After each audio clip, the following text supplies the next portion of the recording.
मित्रांनो नमस्कार. एका नवीन व्हिडिओमध्ये तुम्हा सर्वांचं पुन्हा एकदा स्वागत. मित्रांनो, अनेक वेळा वैद्यकीय खर्च हा आपल्याला न परवडण्यासारखा असतो. विशेष करून डॉक्टरांनी लिहून दिलेली औषधं आणि त्याच्यात एखादा असाध्य आजार असेल तर त्यावरची औषधं जी असतात ती प्रचंड महागडी असतात आणि ती परवडण्यापलीकडची असतात. त्याच्यावरच काही वर्षांपूर्वीपासून जेनेरिक औषधीचा एक पर्याय निर्माण झाला आहे. पण अजूनसुद्धा जेनेरिक औषधं घेण्याकडे लोकांचा कल कमी आहे, कारण त्याच्याबाबत एक गैरसमज जास्त आहे. तर ते मग एक गैरसमज कसे की बऱ्याच वेळा आपला असा एक समज असतो की जी गोष्ट स्वस्त, ती गोष्ट निकृष्ट असते आणि जी गोष्ट महागडी आहे ती गोष्ट चांगली असते, पॉवरफुल असते. पण मित्रांनो, जेनेरिक औषधीच्या बाबतीत हा एक चुकीचा समज आहे की जेनेरिक औषधं स्वस्त असतात म्हणून ती काही कामाची नसतात किंवा ती निरुपयोगी असतात, ब्रँडेड नसतात. यातला एकच शब्द फक्त बरोबर आहे की ब्रँडेड ती नसतात. पण तो सगळे जे ब्रँडेड कंपन्यांच्या औषधांमध्ये जे गुणधर्म असतात ते सर्व प्रकारचे गुणधर्म हे जेनेरिकमध्ये असतात. तरीसुद्धा जेनेरिक औषधं ही स्वस्त का असतात, तर ते आपण आजच्या व्हिडिओमधून जाणून घेणार आहोत. त्यामुळे मित्रांनो, व्हिडिओ शेवटपर्यंत बघा, व्हिडिओ कुठेही स्किप करू नका. तर चला आजच्या व्हिडिओला आपण सुरुवात करूया. दोन औषधांच्या म्हणजे जेनेरिक आणि आपण जी रेग्युलर ब्रँडेड औषधं घेतो त्याच्यामध्ये त्यांच्या परिणामामध्ये कोणताही फरक नसतो. फरक फक्त नाव आणि ब्रँडमध्ये असतो. औषधे एक क्षार आणि रेणूपासून बनवली जातात. त्यामुळे औषधे खरेदी करताना ब्रँड किंवा कंपनीकडे लक्ष न देता क्षाराकडे लक्ष दिलं पाहिजे, असे तज्ज्ञ लोक सांगतात. जेनेरिक औषधाचा फॉर्म्युला असतो तो पेटंट केलेला असतो, पण त्यात वापरल्या जाणाऱ्या सामग्रीचे पेटंट होऊ शकत नाही. आंतरराष्ट्रीय मानकानुसार बनवलेल्या जेनेरिक औषधांचा दर्जा हा ब्रँडेड औषधांपेक्षा कमी नसतो. त्यांचा प्रभाव ब्रँडेड औषधांसारखाच असतो. ब्रँडेड औषधांची किंमत ह्या कंपन्या स्वतः ठरवतात. हे करताना त्यांना रिसर्च, विकास, मार्केटिंग, जाहिरात आणि ब्रँडिंग यासाठी प्रचंड खर्च येतो. जेनेरिक औषधे बनवण्यासाठी त्यांच्या पेटंटची मुदत संपण्याची वाट पाहावी लागते. म्हणजे आता आपण पुढच्या याच्यात सविस्तरपणे या गोष्टी पाहणार आहोत या व्हिडिओमध्येच पुढे. परंतु त्या अगोदर आता मुद्दा आला म्हणून सांगतो की जी प्रभावी म्हणजे ब्रँडेड औषधं म्हणतात, जी कंपन्यांची औषधं असतात त्यांना ती सुरुवातीला बाजारात येतात. ती बाजारात येताना त्यांनी त्या औषधांचं एक पेटंट घेतले असतं आणि त्या पेटंटला ठराविक मुदत असते. ती पेटंटची मुदत संपेपर्यंत ते औषधं आहे, ब्रँडेड औषधं आहे, त्याचं जेनेरिक औषध कधी येत नाही बाजारात, कारण त्याचं पेटंटची मुदत संपली की मग ते जेनेरिक औषध बाजारात येत असतं. आता ह्याबाबत आपण पुढे नक्की जाणून घेणार आहोत. पेटंटची मुदत संपली की त्या ठराविक एका औषधामध्ये औषधांचा जो फॉर्म्युला असतो आणि त्याचे क्षार असतात ते वापरून जेनेरिक औषधंही बनवली जातात, ज्याच्या चाचण्या ऑलरेडी अगोदर झालेल्या असतात. म्हणजे ज्या ब्रँडेड कंपन्यांनी त्या केलेल्या असतात औषधांच्या चाचण्या असतात त्यापासून जेनेरिक औषधे थेट तयार केली जातात. या औषधांच्या जाहिरातीवर, म्हणजे आता हे जेनेरिक औषध स्वस्त का, तर ह्या औषधांची कुठेही जाहिरात करावी लागत नाही, कारण ते ऑलरेडी बाजारात आलेलं असतं. फक्त हे त्याचं एक जेनेरिक औषध असतं. नंतर रिसर्चवर जो खर्च होतो, अमुक एखादं औषध काढायचं असेल तर जी कंपनी जेव्हा औषध काढते सुरुवातीला, तेव्हा त्याच्या रिसर्च करावा लागतो, संशोधन करावं लागतं की ते त्या आजारावर गुणकारी आहे का वगैरे वगैरे. आता हे त्याचं जेनेरिक औषध जेव्हा बनतं त्यावेळी हा रिसर्च करावा लागत नाही, ते थेट बाजारात आणलं जातं. हा एक ते स्वस्त असण्यामागचा दुसरं एक त्याचं कारण आहे. जेनेरिक औषधाच्या किमती ह्या सरकारच्या मध्यस्थीने ठरवल्या जातात. या औषधांच्या जाहिरातीवर कुठेही खर्च केला जात नाही. डॉक्टरांनी रुग्णांना जेनेरिक औषधे लिहून दिली तर विकसित देशांमध्ये आरोग्यावरील खर्च 70% आणि विकसनशील देशांमध्ये तो 90% कमी होऊ शकतो, असं जागतिक आरोग्य संघटनेचं म्हणणं आहे. डॉक्टरांनी रुग्णांना जेनेरिक औषधं लिहून दिली पाहिजेत, तर विकसित देशांमध्ये आरोग्यावरील खर्च हा इतका मोठ्या प्रमाणावर कमी होऊ शकतो. या जेनेरिक औषधं जी आहेत त्यांची मोठ्या प्रमाणात निर्यात करणाऱ्या भारतीय कंपन्या देशात मात्र ब्रँडेड नावानेच औषधं विकतात. जेनेरिक औषधांमुळे श्रीमंत देश म्हणून ज्याच्याकडे आपण पाहतो तो अमेरिका देशसुद्धा दरवर्षी शेकडो अब्ज डॉलर वाचवतो. भारतात मात्र अनेक पट चढ्या किमतीत विकल्या जाणाऱ्या ब्रँडेड औषधांचाच बोलबाला जास्त आहे. या पार्श्वभूमीवर जेनेरिक औषधं म्हणजे काय आणि भारतातील वास्तव व तज्ज्ञांचं मत या संदर्भात आपण या व्हिडिओतून आता सविस्तरपणे जाणून घेऊ. नवीन औषधांवर संशोधन करून ते योग्य त्या डोसेजच्या फॉर्ममध्ये बाजारात आणण्यासाठी औषध निर्मिती कंपन्यांना जवळपास $1 बिलियन सुद्धा जास्त खर्च येतो. त्यासाठी कमीत कमी 10 ते 12 वर्षांचा कालावधी लागतो. म्हणजे एखाद्या औषधावर संशोधन सुरू झालं की ते बाजारात येईपर्यंतचा कालावधी हा 10 ते 12 वर्षांचा असतो. कंपनीच्या नाविन्यपूर्ण संशोधनासाठी म्हणजे त्या औषधासाठी पेटंटच्या स्वरूपात त्यांना त्या कंपनीला संरक्षण मिळतं. या पेटंटमुळे कंपनीला ते औषध बाजारामध्ये विकण्याचे सर्व अधिकार एक हाती मिळतात. त्यांनी गुंतवणूक केलेला सर्व पैसा परत मिळवण्याची व फायदा करून घेण्याची एक नामी संधी त्या कंपनीला मिळाली असते. हे पेटंटचे संरक्षण जे आहे ते 20 वर्षापर्यंत असतं. नवीन औषध निर्माण करण्याची व ते बाजारात आणण्याची प्रक्रिया किचकट व प्रचंड खर्चिक आहे. म्हणूनच ब्रँडेड औषधं ही महागडी औषधं असतात.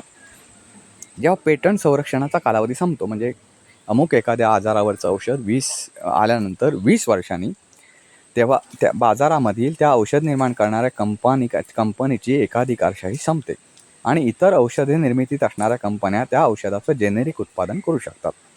जेनेरिक म्हणजे सर्वसामान्य औषधं. ही औषधे ब्रँडेड औषधांप्रमाणेच कार्य करतात. त्यांची गुणवत्ता, उपयुक्तता ही सारखीच असते. जेनेरिक औषधांमध्ये मुख्य घटक, डोसेस फॉर्म, ते घेण्याचा मार्ग, त्याचा उपयोग हे सर्व ब्रँडेड औषधाप्रमाणेच असतात. मात्र त्याचा रंग, आकार, चव, पॅकिंग, ते औषध खराब होऊ नये म्हणून घातलेले इतर महत्त्वाचे घटक हे वेगवेगळे असू शकतात. जनसामान्यांमध्ये जेनेरिक म्हणजे स्वस्त औषधं, पर्यायी औषधं, कमी गुणवत्ता असणारे औषधं असे चुकीचे अर्थ आपल्या भारतीय समाजामध्ये पसरलेले आहेत. स्वस्त म्हणजे कमी गुणवत्तेचे असे अजिबात नाही. खरे तर हा प्रश्न आरोग्याशी निगडीत आहे. म्हणून आपण जागरूकतेने व डोळसपणे या औषधांकडे पाहण्याची गरज आहे. ही औषधे कंपन्यांना स्वस्त दरात किंवा माफक दरात विकण्यासाठी परवडते कसे हे पाहणे महत्त्वाचे आहे. या औषधांना बाजारामध्ये आणण्यासाठी कंपन्यांना महागड्या व किचकट प्रक्रियेतून जाण्याची गरज नसते. या कंपन्यांना फक्त त्यांचे जेनेरिक औषध हे ब्रँडेड औषधांसारखेच आहे हे सिद्ध करणं अपेक्षित असतं. अशा जेनेरिक औषधांचे उत्पादन करून ते बाजारात आणण्यासाठी ऑब्रिवेटेड न्यू ड्रग ॲप्लिकेशन हे नियंत्रण करणाऱ्या अधिकाऱ्याकडे करावे लागते. या कंपन्यांना महागड्या क्लिनिकल ट्रायल्समधून जावे लागत नाही. त्यामुळे ही औषधे स्वस्त असतात. हे झालं एक कारण. दुसरं कारण म्हणजे ब्रँडेड औषधं अगोदरच बाजारामध्ये उपलब्ध असतात. त्यामुळे जेनेरिक औषधांना त्याचे स्वतःचे असं जाहिरातीकरण करणे गरजेचे नसते. परिणामी हा खर्चसुद्धा वाचतो. तिसरे महत्त्वाचे कारण म्हणजे खूपशा कंपन्या या एकच जेनेरिक औषधांचे उत्पादन व मार्केटिंग प्रक्रियेमध्ये सामील होतात. त्यामुळे त्यांच्यामध्ये एक प्रकारची स्पर्धा निर्माण होते. परिणामी प्रत्येकजण आपापल्या परीने आपली उत्पादने कमी किमतीत विकण्याचा प्रयत्न करतात. याचा थेट परिणाम हा किमतीवर होतो. म्हणून जेनेरिक औषधही स्वस्त दरामध्ये उपलब्ध होतात. दुसरा मुद्दा म्हणजे ही औषधं कमी गुणवत्तेची असतात का? तर नाही. जेनेरिक औषधांच्या गुणवत्तेबाबत कोणतीच तडजोड केली जात नाही. जेव्हा जेनेरिक औषधांमध्ये बोलले जाते तेव्हा त्याच्या किमतीबाबतच जास्त चर्चा होताना दिसते. परंतु ही औषधे त्याच गुणवत्तेची आहेत ही बाब आपण दुर्लक्षित करतो. हृदयावर परिणाम करणाऱ्या ब्रँडेड व जेनेरिक औषधांच्या 38 क्लिनिकल ट्रायल्स करण्यात आल्या.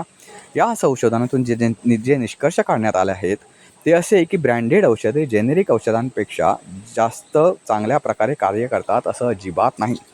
ही दोन्ही प्रकारची औषधे सारखीच परिणाम दाखवतात. जेनेरिक औषधं ही त्यांच्या रासायनिक नावाने विकली जातात. त्यामुळे ही नावे सामान्य माणसांना परिचित नसतात. जसे की खूप प्रसिद्ध असलेले ब्रँडेड औषध क्रोसिन किंवा कालपोल, पण त्याचे जेनेरिक नाव मात्र पॅरासिटामॉल हे माहीतच नसतं. डायबेटीस, हायपरटेन्शन इत्यादी आजारांच्या रुग्णांना आयुष्यभर औषधं घेणं गरजेचं असतं. अशा रुग्णांना जर जेनेरिक औषधांच्या रूपात दुसरा पर्याय उपलब्ध झाला तर आर्थिकदृष्ट्या त्यांचा फायदाच होईल. सर्वसामान्यांना जेनेरिक औषधे उपलब्ध करून देण्यासाठी भारत सरकारने 2008 जन औषधी नावाने एक योजना सुरू केली. या योजनेचा मुख्य हेतू हा देशभर जवळजवळ 3000 जेनेरिक औषधांची दुकाने सुरू करण्याचा होता. पण प्रत्यक्षात मात्र फारच कमी जेनेरिक औषधांची दुकाने सुरू झालेली आहेत. हे दुर्दैव म्हणायला लागेल की सरकारच्या फार्मास्युटिकल विभागाने ही जनऔषधी योजना योग्यरित्या राबवली नाही आणि जेनेरिक औषधांबद्दल हवी ती जागृतीही केली नाही. त्यामुळे याचा थेट परिणाम हा जेनेरिक औषधांच्या वापराबाबत झालेला दिसतो. जबाबदारी ही सरकारची आहे. फक्त योजना करून चालणार नाही, तर त्याची अंमलबजावणी होते की नाही याकडे सुद्धा सरकारी यंत्रणेनं लक्ष देणं गरजेचं आहे. हे आपण मान्यच केलं पाहिजे की जेनेरिक औषधांच्या वापराबाबत लोकांमध्ये अजूनही जागृती कमी आहे. जेनेरिक औषधांच्या वापरामुळे औषधावर होणारा खर्च हा 50 ते 60% कमी होऊ शकतो.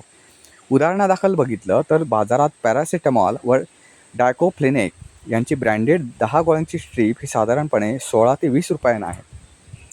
तर ती जेनेरिक गोळ्यांची स्ट्रीप ही फक्त 4 ते 5 रुपयात मिळते. असा किमतीतील फरक सर्वच औषधांमध्ये दिसून येतो. जेनेरिक औषधांचा प्रचार झाला तर सामान्य माणसांना परवडतील अशा किमतीत उपचार उपलब्ध होतील व सर्वांचे आरोग्य व जीवन सुसह्य होईल. एखाद्या आजारावर औषधे शोधण्यासाठी कंपन्यांकडून अनेक वर्ष संशोधन केलं जाते. अनेक वर्षाच्या मेहनतीनंतर शोधल्या गेलेल्या फॉर्म्युल्यानुसार औषध तयार केलं जातं. प्रत्यक्ष औषधाचे उत्पादन करण्याचा खर्च कमी असला तरी संशोधनावर केलेला खर्च भरून काढणं कंपनीला आवश्यक असतं. यासाठी या औषधांची निर्मिती करण्याचा हक्क काही वर्षांसाठी फक्त त्या कंपनीलाच देण्यात येतो. ही औषधे कंपनीच्या नावाने म्हणजे ब्रँडेड नेमने बाजारात येतात. या कालावधीत संशोधनाचा खर्च वसूल झाल्यावर इतर औषध कंपन्याही ही औषधं तयार करू शकतात. या औषधात वापरलेल्या रासायनिक संयुगावरून ती औषधे ओळखली जातात. अमेरिकेमधील औषधांच्या एकूण बाजारपेठेत 80% वाटा हा जेनेरिक औषधांचा आहे. जेनेरिक औषधं वापरल्याने दरवर्षी अमेरिकेने शेकडो अब्ज रुपये वाचवले आहेत. 2013 जेनेरिक औषधांमुळे अमेरिकेचे तब्बल $217 अब्ज वाचले. यातील औषधे अमेरिकेत आयात केली जातात व त्यातही भारतात उत्पादन होत असलेल्या औषधांचा वाटा हा फार मोठा आहे.